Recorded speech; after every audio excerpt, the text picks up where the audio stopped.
اور جب قبر کھودی جا رہی ہے تو کبھی کبھار ایسا ہوتا ہے کہ پاس والی قبر یا مٹی گیلی ہو یا تازی قبر ہو، ایسا کچھ مسئلہ ہوتا ہے تو پاس والی قبر کھل بھی جاتی ہے۔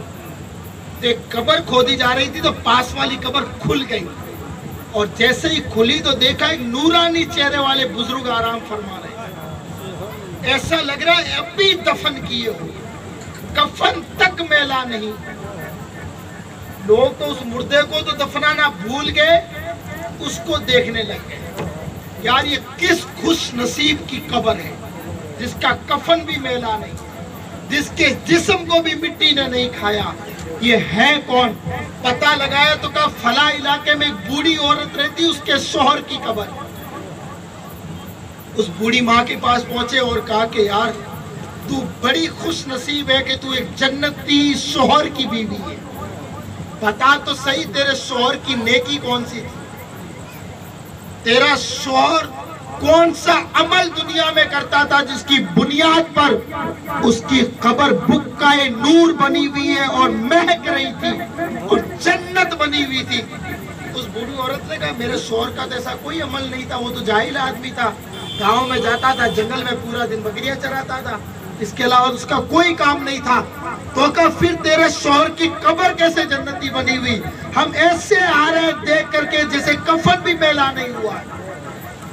اس بوڑھی عورت نے کہا ہاں میرا شوہر تھا تو جاہل، کچھ نہیں پڑا ہوا تھا، ایک عادت بڑی اچھی تھی، جب شام کو بکریاں چرا کر کے جنگل سے ہارا تھاکا ماندہ جب گھر پہ آتا تھا، غسل کرتا تھا، ستھرے کپڑے پہنتا تھا، اس میں عطر بھی لگاتا تھا، مصلی بچھا کے بیٹھتا تھا، قرآن کو ہاتھ میں لیتا تھا اور ایک ایک سطر پر ایک ایک لائن پر انگلی رکھتا اور کہتا تھا مولا میں تو بد نصیب ہوں، نہیں اس کلام کو پڑھ سکا، لیکن میرا یقین ہے کہ اس میں جو تو نے فرمایا حق فرمایا ہے، جو تو نے فرمایا میرے رب اس میں حق فرمایا ہے، کہ صرف اس نے اتنا یقین رکھا اللہ پاک نے اس کی مغفرت فرما دی۔ تو مجھے بتائے اس نے قرآن کو حق مانا اس کی مغفرت ہو سکتی ہے، تو جو اگر پڑھ کر کے عمل کرے گا تو اللہ اس کو کون سا کتنا بڑا مقام عطا فرمائے، اتنا بڑا اللہ رب العزت اسے مقام دے گا۔ قرآن کی تلاوت کو عام کیجیے، نماز کی پابندی کیجیے۔ سرکار امام حسین نے نماز کو کربلا میں بچایا تھا۔ آپ کے یہاں تو کیا ماحول ہے مجھے پتہ نہیں، ہمارے وہاں کثرت کے ساتھ بھیلواڑہ میں ایک ایک گلی کے اندر 10 دیگیں لگتی ہے کھچڑے کی، جس کو ہم حلیم بھی کہتے ہیں، اب بہت سارے لوگ اس کو دلیم بھی کہتے ہیں، اس میں بھی ایک اختلاف آ گیا ہے، تو ہم حلیم کے چکر میں پڑتے ہیں نہ دلیم کے، ہم تو کھچڑا سمجھتے ہیں۔ بہت سارے لوگ کثرت کے ساتھ محرم آیا اور کھچڑے کی دیگیں لگتی ہے۔ میں نے کہا اللہ اکبر، میں تو کبھی کبھار سوچنے پر مجبور ہوں کہ امام حسین کربلا میں کھچڑا بچانے گئے تھے کہ یا نماز بچانے گئے تھے، یعنی اس کی اتنی پابندی کی جاتی ہے۔ تو سوچنے سمجھنے جیسی بات ہے مسلمانوں، جس چیز کو امام حسین نے بچایا ہم نے اس کی حفاظت نہیں کی، ہم نے اس کی اتنی حفاظت نہیں کی، اور جو چیز ہمارے لیے ضروری نہیں تھی ہم اس کے پیچھے چل پڑے۔ کھانا پینا بعد میں بھی تو ہو سکتا ہے نا، پر میری قوم تو ٹھیلوں پر مبتلا ہے۔ ہم نے عرسی اسی کا نام سمجھ لیا کہ جہاں بھیڑ ہو، جہاں انجوائے ہو، جہاں ٹھیلے لگتے ہو، اسی کا نام ہم نے عرس قرار دے دیا، جبکہ عرس کا مطلب ہوتا ہے شادی، یعنی جس دن اللہ والے کے وصال کا دن ہوتا ہے، انتقال کا دن ہوتا ہے، اس دن کو ہم اپنے عقیدے کی زبان میں عرس کہتے ہیں، یعنی اللہ والے مرے نہیں ہیں، بلکہ اس دن اللہ اس کے رسول سے ان کی ملاقات ہوتی ہے، اور جب رسول سے ملاقات ہوتی ہے تو وہ دن شادی سے کم نہیں ہوتا ہے۔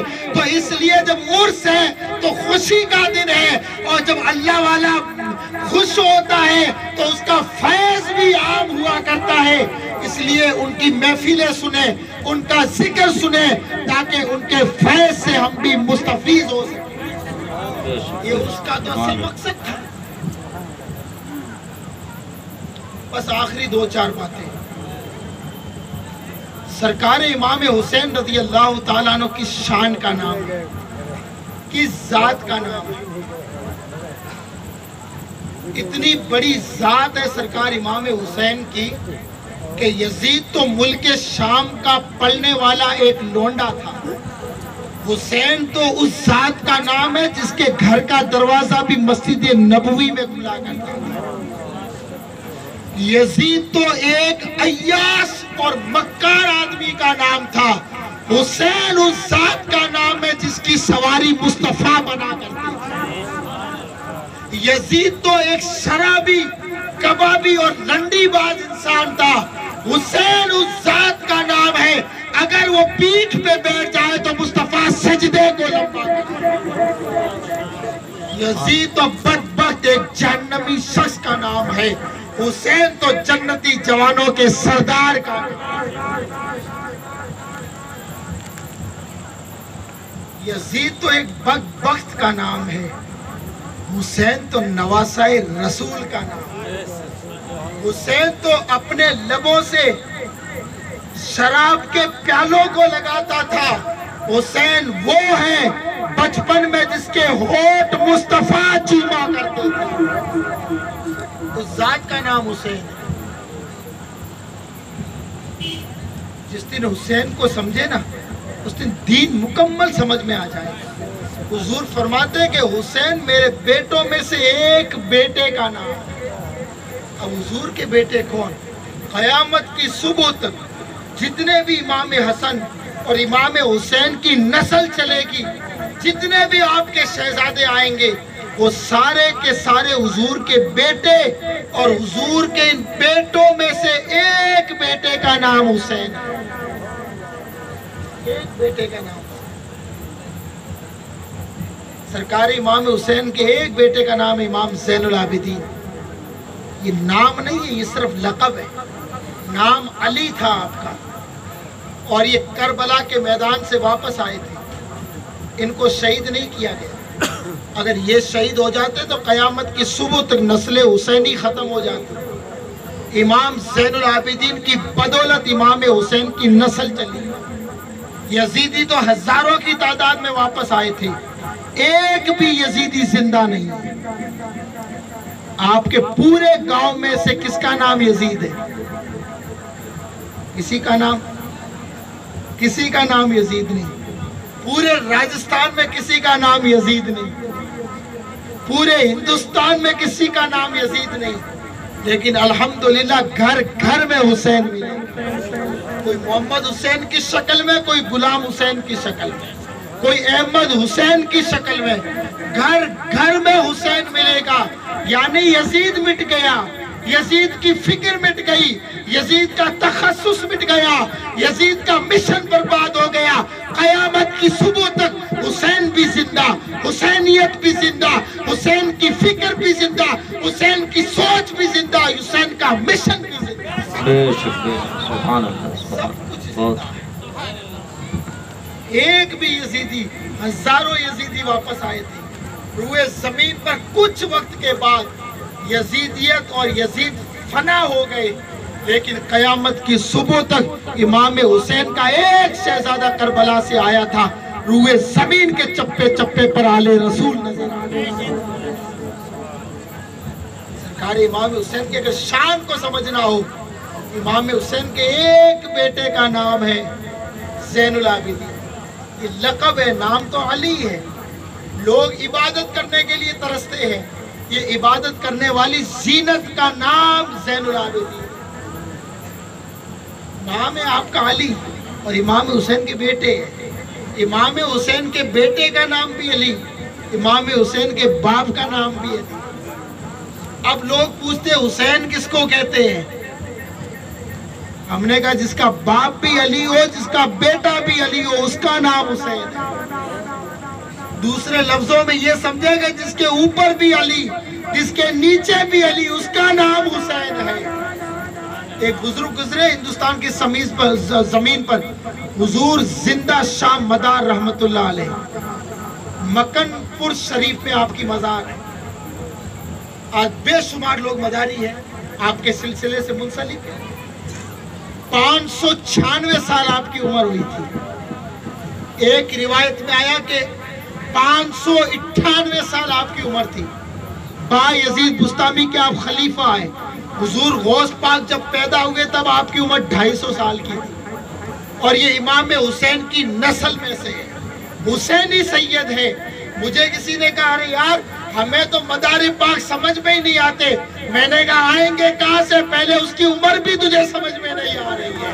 عمر سمجھ، بعد میں مدار سمجھ میں آئیں گے. اور مدار کے باپ کا نام حسین ہے. جب مدار سمجھ میں نہیں آئے تو حسین سمجھ میں کہاں سے آئے؟ سرکار امام حسین کے شہزادوں میں سے ایک شہزادے کا نام امام جعفر صادق رضی اللہ تعالی عنہ. کنڈوں کی نیاز ہم لگاتے ہیں، قیامت کی صبح تک لگاتے رہیں گے اور اپنے عقیدوں کو تازگی بخشتے رہیں گے. اللہ والوں کا عرس منانا، ان کا ذکر کرنا ایمان کو مضبوطی دیتا ہے، عقیدہ مضبوط ہوتا ہے.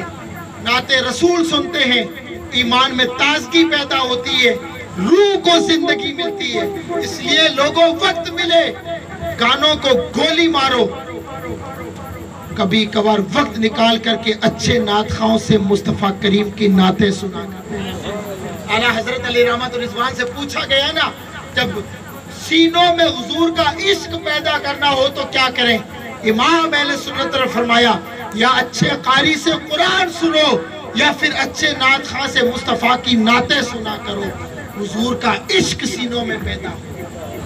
لوگوں تمہیں کیا پتا، تم تو رات کو موبائل پر مجرا کرتے کرتے کانوں میں ایئر فون گھسیڑ کر کے گانے سنتے سنتے سو جاتے ہو. رات بھر میرا مصطفیٰ اپنی قبر کے اندر تمہارے درودوں کا انتظار کرتا رہتا ہے. درود کا انتظار کرتا ہے. کبھی حضور کی ذات پر درود پڑھتے پڑھتے سویا کرو، حضور کی نعتیں پڑھتے پڑھتے سویا کرو. حضور کا عشق سینوں میں پیدا ہو. ایک شہزادے امام حسین کے جس کا نام امام جعفر صادق. امام حسین کو سمجھنا ہے نا، پھر سمجھے امام جعفر صادق کو. ہم سب الحمدللہ حنفی ہیں، حالانکہ اس زمانے کے اندر ہم اپنے امام کے تعارف سے بھی ناواقف ہو چکے ہیں.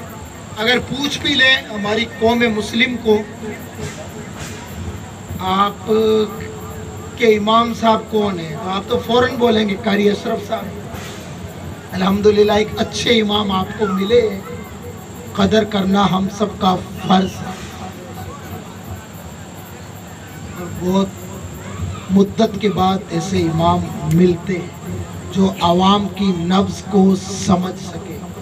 اور جب تک ڈاکٹر نبض نہیں سمجھے گا، نبض نہیں پکڑے گا، تب تک اس کا علاج بھی نہیں کر سکتا.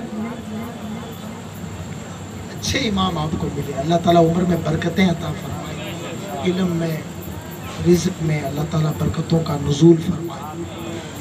ہم سب کے امام ہے جس کی ہم تقلید کرتے ہیں، امام اعظم ابو حنیفہ. وہ اتنے بڑے امام ہیں. ابو حنیفہ آپ کا لقب ہے، نام نعمان بن ثابت تھا. اتنے بڑے امام ہیں کہ خدا کو 100 مرتبہ خواب میں دیکھا تھا. 100 مرتبہ خدا کو خواب میں دیکھا، اور 70 مرتبہ جس طرح آپ اور ہم آمنے سامنے بیٹھے اسی طرح رسول اللہ کو دیکھا تھا. خواب میں نہیں، جاگتی آنکھوں سے. اگر حضور خواب میں بھی آ جائے تو ہماری زندگی کی معراج ہو جائے. انہوں نے تو جاگتی آنکھوں سے دیکھا تھا. اپنی زندگی میں 55 حج کیے پیدل. 70,000 مرتبہ قرآن کا ختم کیا تھا. ایک رمضان میں 61 قرآن پڑھا کرتے. 2 رکعت نفل میں پورا قرآن پڑھتے تھے. 12,04,000 مسائل نکال کر کے امت مصطفیٰ کو عطا کیا. اتنا بڑا میرا امام. اور وہ امام جس کی جوتیاں سیدھی کرتا تھا اس کا نام امام جعفر صادق ہے.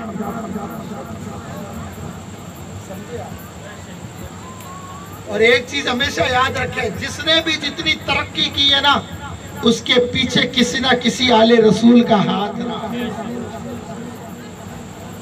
مجھے کسی نے کہا کہ یار آپ بڑے اچھے ہو، میں نے کہا میں اچھا نہیں ہوں، میرے پیچھے جو ہے نا وہ بڑا اچھا ہے۔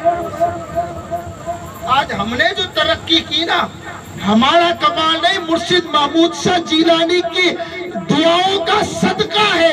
اور آج ہمارے سروں پر جو عزتوں کے تاج سجے ہیں، یہ محمود شاہ جیلانی کے قدموں کی برکت ہے کہ ہمارے پاس میں بھی نہ اٹھنے بیٹھنے کا سلیقہ تھا، نہ بات کرنے کا سلیقہ تھا۔ آج لوگ جو ہاتھ چوم رہے ہیں، یہ مرشدی محمود شاہ جیلانی کا کرم ہے، کرم۔ یہ بھی ایک آل رسول کا فیض ہے جو زمانہ ہمیں سلام کرتا ہے۔ بہت سارے لوگ کہتے ہیں صاحب ہمیں تو اللہ والوں سے کچھ نہیں ملتا ہے۔ ہم نے کہا بیچارہ غلط بھی نہیں کہہ رہا ہے، نہیں مل رہا اس لیے کہہ رہا ہوگا، ورنہ آج بھی ہم سے پوچھ ہمیں کیا نہیں ملا۔ 10 سال تک لونی شریف کے ٹکڑے کھائے، اتنا ملا کہ آج بھی ہم سینہ ٹھوک کر کے کہتے ہیں یہ ناز یہ انداز ہمارے نہیں ہوتے۔ جھولی میں اگر ٹکڑے سرکار تمہارے نہیں ہوتے، بے دام بک جائیے۔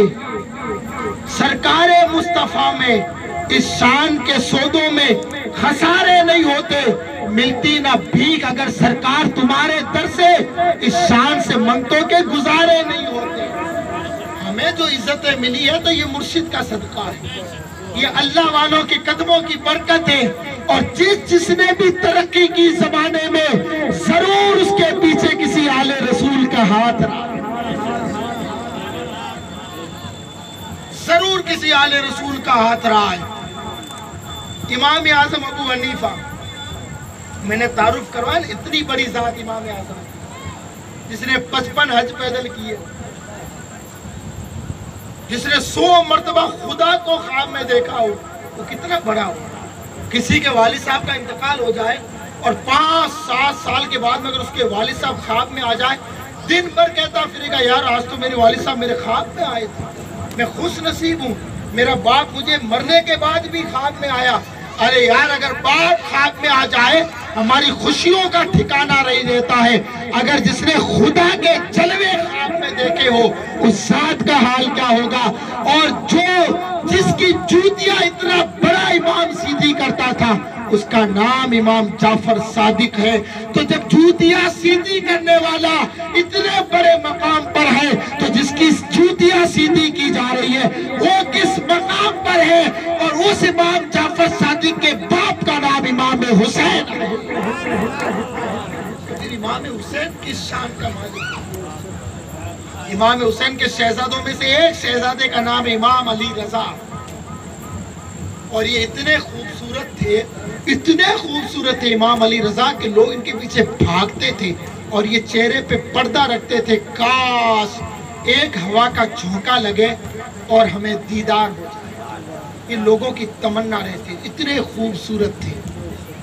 الحمدللہ امام علی رضا یہ امام حسین کے شہزادوں میں سے، آپ کی اولاد میں سے۔ کبھی کسی کو بغداد شریف کی حاضری نصیب ہو، دعا کرتے اللہ پاک اس پاک محفل کے صدقے ہمیں گوشت پاک کے تیار کی حاضری نصیب فرمائے۔ بغداد شریف میں ایک درگاہ ہے، ایک مزار ہے حضرت معروف کرخی کی، اور وہ اتنے بڑے بزرگ ہیں کہ گوشت پاک کے بھی پیروں کے پیر ہیں۔ اور گوشت پاک نے ان کے بارے میں فرمایا کہ مجھے جتنا فائدہ معروف کرخی کی قبر سے ہوا ہے کسی کی قبر سے نہیں ہوا۔ اب گوشت پاک کے اس فرمان سے معلوم ہوتا ہے کہ قبروں سے بھی فائدہ ہوتا ہے۔ آج بہت سارے لوگ کہتے ہیں چادر چڑھانا حرام، پھول چڑھانا حرام، فاتحہ پڑھنا حرام، ہاتھ اٹھانا حرام، نیاز حرام، وہ نیاز حرام۔ ہم کہتے ہیں تیرے فتوے تیرے پر رکھ، تیرے پاس رکھ۔ ایسے فتووں کو تم جوتی کی نوک پر رکھتے ہیں۔ ہمارے لیے تیرا قول معتبر نہیں، ولیوں کے امام گوشت پاک کا قول کافی ہے۔ میرا گوشت فرماتا ہے کہ قبر سے فائدہ ہوتا ہے۔ اب یہ معروف کرخی تھے کون؟ امام علی رضا، جو میں نے کہا نا پردہ رکھتے تھے۔ ایک دن ایک مجلس میں جا کے بیٹھ گئے، آپ پردے میں تھے۔ ایک بچہ آیا مجوسی،